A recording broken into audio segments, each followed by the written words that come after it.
அவ மட்டும் போயிட்டு வரட்டும். உனக்கு எவ்வளவு வேலை இருக்கு. நீ ஆபீஸ்க்கு கிளம்புற வேலையை பாரு. மீட்டிங் எல்லாம் இருக்க போகுது, எதுக்கு? அவ போட்டோம். ஷோ பரவாயில்ல ஜானு, நான் வந்து ஆபீஸ் போய்க்கிறேன். ரேவதி அம்மா பாவம், அவங்களுக்கு நம்மளை விட்டா யார் இருக்கா? காணாம போன அவங்க பையன் இருந்திருந்தா ரேவதி அம்மா இப்படி அனாதரவா கிடப்பாங்களா? நான் போய் பார்த்தா அவங்க மனசு கொஞ்சம் ஆறுதலா இருக்கும்ல. ஜானு போயிட்டு சீக்கிரம் வந்துருவோம் நாங்க. என்ன என்ன யோசிச்சுக்கிட்டு இருக்க?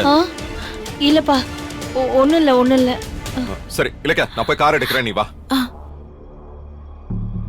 அத்தை நான் வரேன். ஏய் இங்க பாரு, நான் சொன்னாலும் அவன் என் பேச்ச கேட்க மாட்டேங்கிறான். ரேவதி அவன் கிட்ட உண்மையை சொல்லாம நீ தான் பாத்துக்கணும். நான் உன்னை நம்பிதான் அவனை அனுப்புறேன்.